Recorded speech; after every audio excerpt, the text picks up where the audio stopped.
Let us start this very class regarding the sources of energy, and today's topic we'll be covering is conventional and non-conventional sources of energy. What is conventional and non-conventional sources of energy?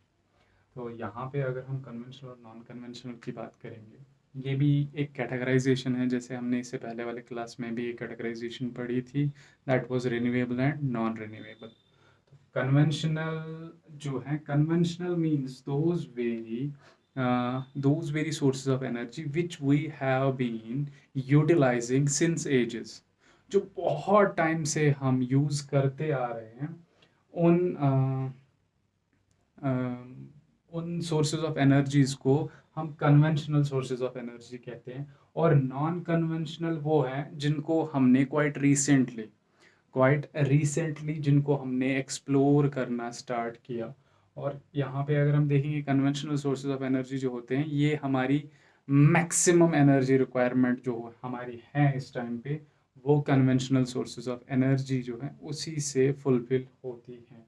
Non conventional sources of energy जो है उनका utilisation अभी उतना ज़्यादा नहीं है, तो इनका यूज़ उतना ज़्यादा अभी नहीं हो रहा है। ऑल्दो डे बाय डे हम चाहते हैं कि हमारी डिपेंडेंस जो है वो कन्वेंशनल से नॉन कन्वेंशनल तक ट्रांसफ़र हो जाए। क्यों? क्योंकि कन्वेंशनल सोर्सेज ऑफ एनर्जी जो हैं, इसमें मेनली जो हमारी एनर्जी नीड्स को फुलफ़िल करते हैं वो हैं फॉसिल फ्यूल्स।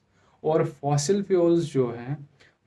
फ्यूल्स वो एक तो उनमें प्रॉब्लम ये है कि वो नॉन रिन्यूएबल कैटेगरी में आते हैं, और दूसरी प्रॉब्लम जो है दैट इज़ कि वो एनवायरमेंटल पोल्यूटिंग होते हैं। तो इसलिए हम चाहते हैं कि हम नॉन कन्वेंशनल की तरफ बढ़े, क्योंकि नॉन कन्वेंशनल में हम वो सारे एनर्जी सोर्सेज जितने भी इसमें हम देखते हैं, मोस्ट उनमें से मैक्सिमम जो है वो सभी non conventional sources of energy जो हैं वो सभी लीस्ट पोल्यूटिंग है। उनमें एनवायरमेंटल पोल्यूशन जो है वो बहुत कम होता है, या तो होता ही नहीं है। अब अगर हम कन्वेंशनल सोर्सेज ऑफ एनर्जी की एग्जांपल लेंगे, तो कन्वेंशनल सोर्सेज ऑफ एनर्जी जो है, इसमें हम कह सकते हैं कि वो using since long, can say started using quite recently. जब मैं ये बता रहा हूँ कि स्टार्टेड यूजिंग क्वाइट रिसेंटली, इसका मतलब ये नहीं है 10 दिन 15 दिन 20 दिन पहले स्टार्ट किया। No, it involves 10-20 years as well, 10-20 years as well. तो वो भी क्वाइट रिसेंटली ही है, as far as this human history is concern. तो कन्वेंशनल की एग्जांपल्स अगर हम लेंगे, इसमें मेनली बायोमास आता है। बायोमास तो सबसे पहले ऑलमोस्ट यूज़ की हुई चीज़ है, और इसमें हाइड्रो भी आता है, वाटर भी आता है कन्वेंशनल में। कन्वेंशनल में अगर हम देखेंगे, जो इसमें वाटर आता है उसमें आप लोग जो हाइड्रो इलेक्ट्रिसिटी जो है वो लेटर एडवांसमेंट है इसमें, मतलब वो रिसेंटली हमने इसमें ऐड किया है। लेकिन उससे पहले भी पानी यूज़ होता था। उससे पहले भी अगर आप लोगों ने सुना होगा, जो मिल्स होती थी, जो ग्राइंड करने के काम आती थी बहुत डिफरेंट टाइप्स ऑफ ग्रेन्स को, तो वो जो है वो वाटर के थ्रू ही चलती थी। वाटर की काइनेटिक एनर्जी जो है वो हम यूटिलाइज करते थे चक्की को चलाने के लिए, ग्राइंडर को चलाने के लिए। तो उससे हम ग्राइंडिंग प्रोसेस जो है वो करते थे। तो और इसमें अगर हम देखेंगे कन्वेंशनल सोर्सेज ऑफ एनर्जी में, फॉसिल फ्यूल्स तो आते ही हैं, वो तो हम बहुत टाइम से यूज़ करते आ रहे हैं। और लेकिन नॉन कन्वेंशनल में अगर हम देखेंगे, नॉन कन्वेंशनल में वही आते हैं। सोलर एनर्जी जो है रिसेंट एडवांसमेंट है, रिसेंटली हमने इसको यूज़ करना स्टार्ट किया। विंड एनर्जी है, और नहीं, विंड एनर्जी जो है, विंड एनर्जी कन्वेंशनल में आएगा, क्योंकि विंड एनर्जी भी बहुत पहले से यूटिलाइजेशन में थी। नॉन कन्वेंशनल में अगर हम देखेंगे, तो नॉन कन्वेंशनल में अगर हम और एग्जांपल्स लेंगे, ओशन थर्मल एनर्जी आती है, इसमें ओशन वेव एनर्जी आती है, टाइडल एनर्जी आती है, तो जियोथर्मल एनर्जी आती है. these all go under the heading of the non conventional sources of energy. Conventional वो सोर्सेज ऑफ एनर्जी जो हम बहुत टाइम से यूज़ करते आ रहे हैं, नॉन कन्वेंशनल जो हमने क्वाइट रिसेंटली यूज़ करना स्टार्ट की है. सो that is all about the conventional and non conventional sources of energy.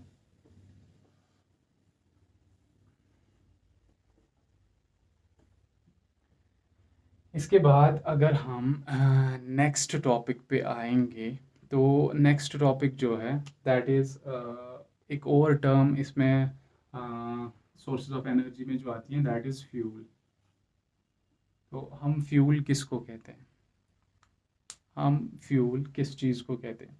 Fuel जो है, फ्यूल कोई भी वैसी चीज़ होती है जो ऑन बर्निंग एनर्जी देता है, और ये एनर्जी जो है in the form of heat होती है यूजुअली. तो फ्यूल्स जो होते हैं वो बर्न होके एनर्जी एज एन आउटपुट जो है एनर्जी देते हैं, और कुछ भी आउटपुट होगा वहाँ पे, but we are specifically concerned with the energy, क्योंकि हम एनर्जी की ही बात कर रहे हैं इस यूनिट में. तो ये फ्यूल जो होता है, ये फ्यूल बर्न होके एनर्जी देता है. अब ये फ्यूल, एक अच्छा फ्यूल कौन होगा, एक मतलब हम किस फ्यूल को प्रेफर करेंगे, तो उसमें अगर हम देखेंगे तो फ्यूल्स में दो इम्पॉर्टेंट एस्पेक्ट्स होते हैं.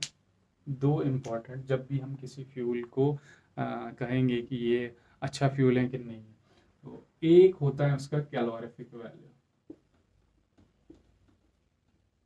और दूसरा होता है इग्निशन टेम्परेचर.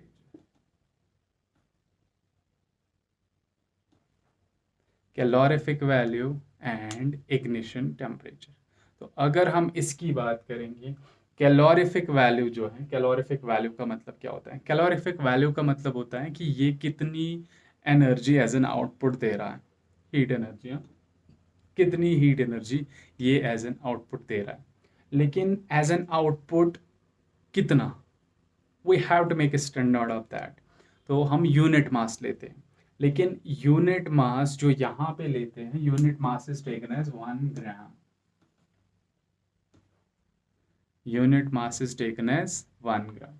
तो 1 ग्राम किसी भी फ्यूल का कितनी एनर्जी देता है, 1 ग्राम किसी भी फ्यूल का कितनी एनर्जी देता है, that is termed as its calorific value.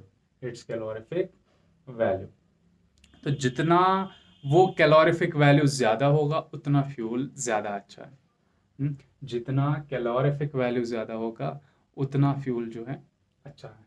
अब कैलोरीफिक वैल्यू की बात अगर हम करेंगे, तो कैलोरीफिक वैल्यू हमने कहा कि 1 ग्राम में से कितनी एनर्जी निकलेगी. अगर मैं आप लोगों को कुछ एग्जांपल्स दूं, तो वुड का कैलोरीफिक वैल्यू जो है that is 17 kilo joules per gram, kilo joule per ग्राम. और अगर हम कैरोसिन का लेंगे, कैरोसिन का 50 kilojoule per gram, kerosene का. एलपीजी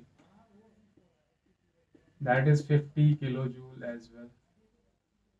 और अगर हम हाइड्रोजन की बात करेंगे, हाइड्रोजन, हाइड्रोजन शायद आप लोगों ने सुना हो कहीं से कि हाइड्रोजन जो है वो बहुत ही अच्छा फ्यूल है, वो बहुत ही अच्छा फ्यूल बन सकता है.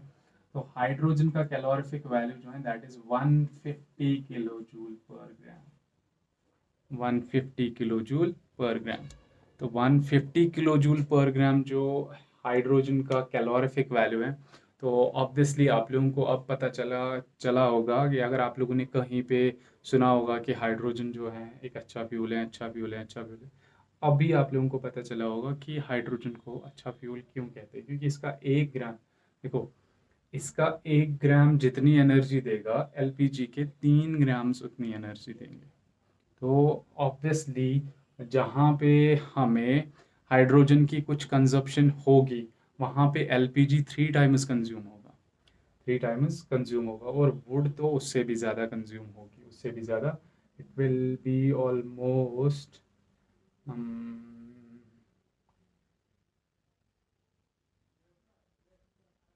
Almost 8 times.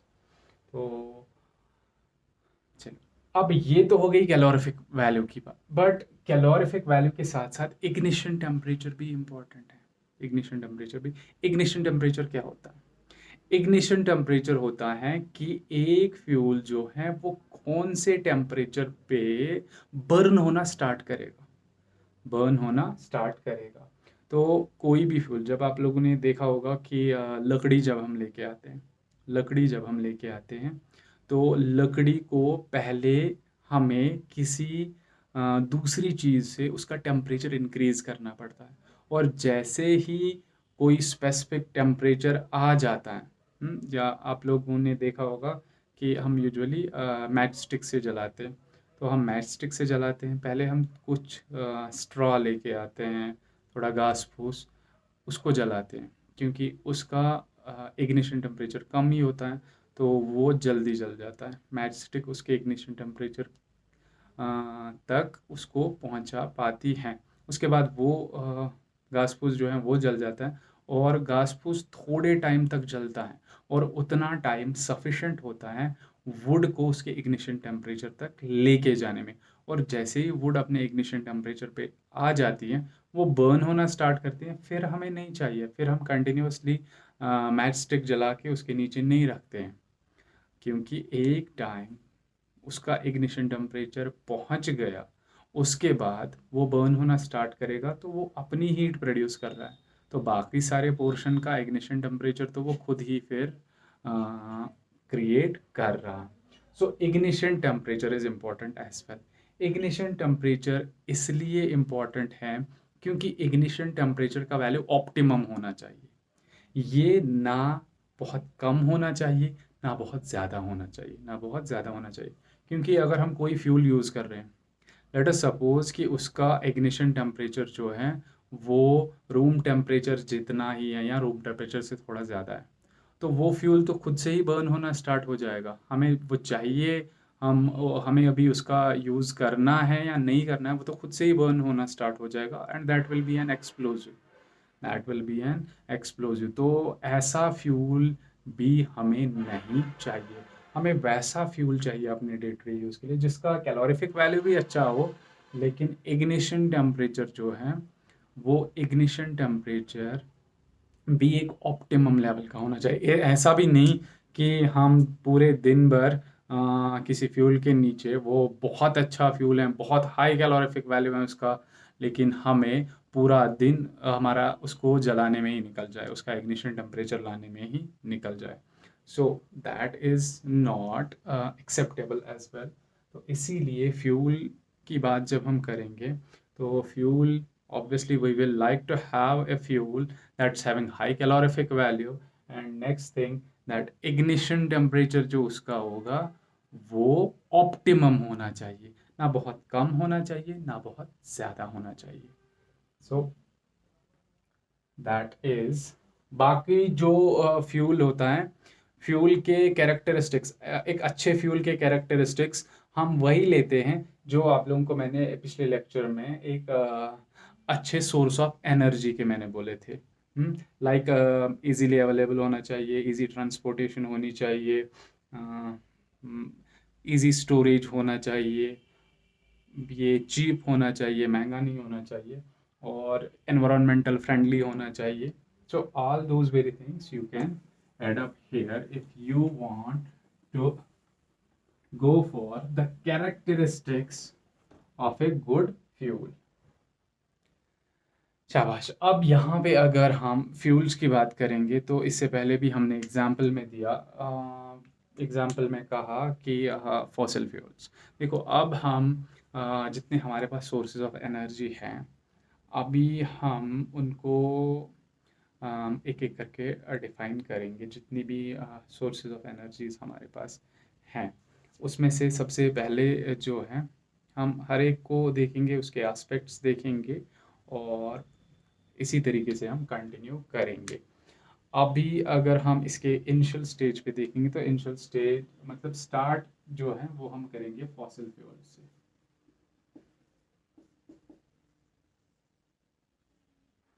फॉसिल फ्यूल्स हम उन चीज़ों से स्टार्ट कर रहे हैं जो आप लोगों ने ऑलरेडी पढ़े हुए हैं, जिनसे आप लोग ऑलरेडी फेमिलियर हो, और जो इसके बाकी मतलब जो नई एंट्रीज हैं इसमें जो आप लोगों के लिए नया है, वो हम एंड के लिए बचाएंगे और वहाँ पे हम उनका प्रॉपर एक्सप्लेनेशन लेंगे।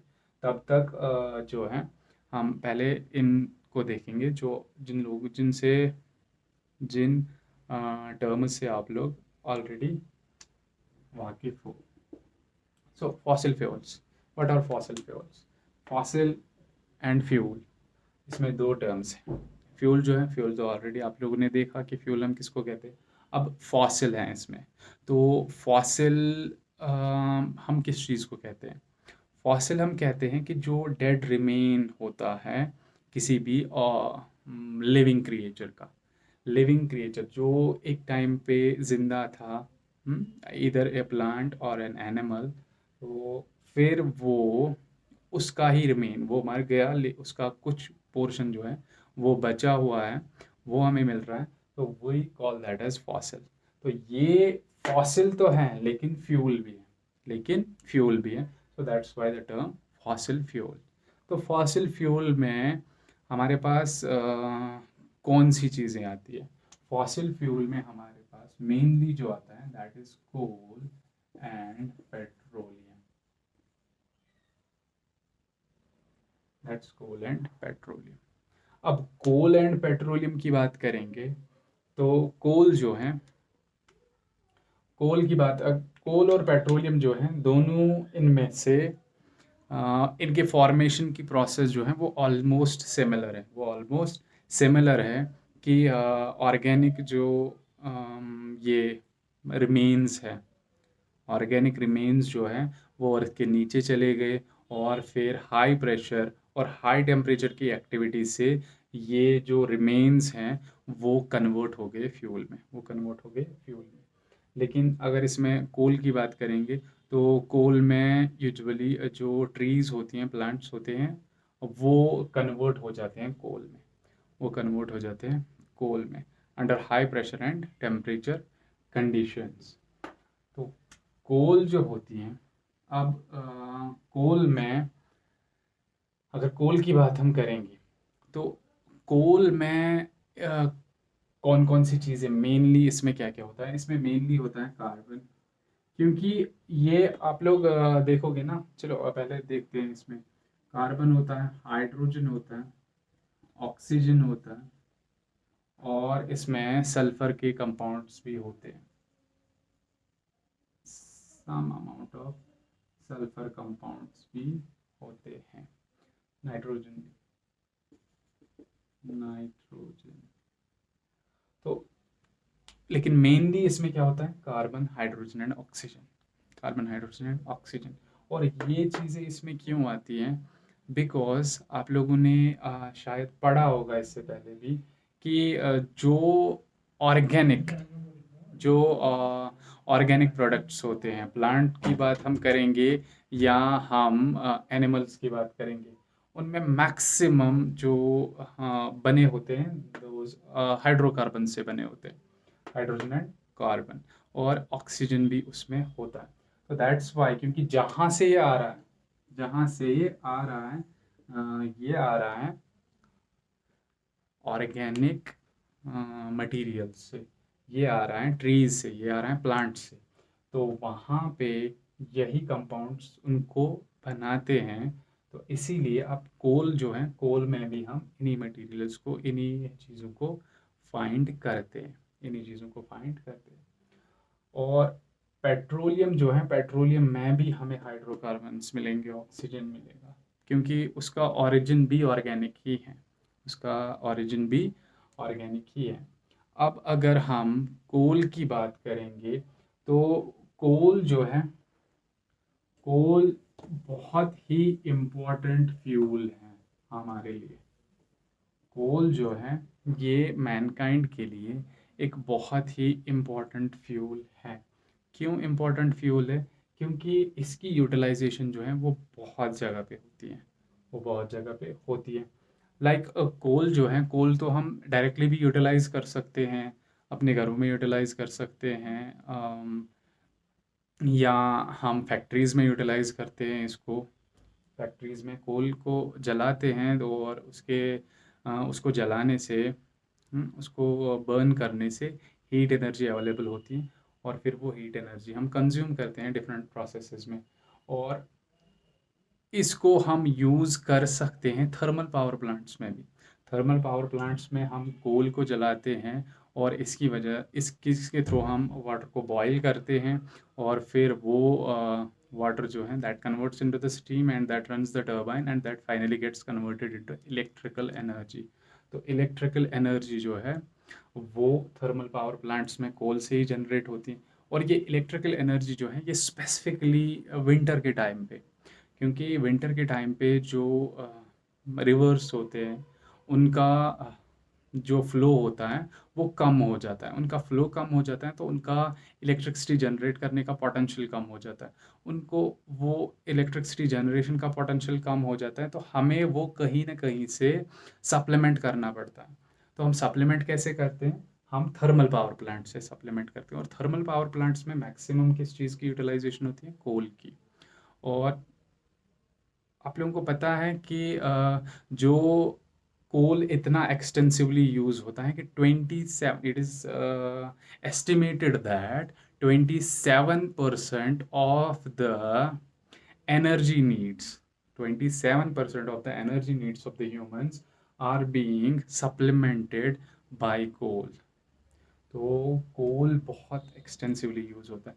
हाँ, इसके अलावा भी एनर्जी के अलावा भी हम कोल को यूटिलाइज करते हैं एज रेड्यूसिंग एजेंट।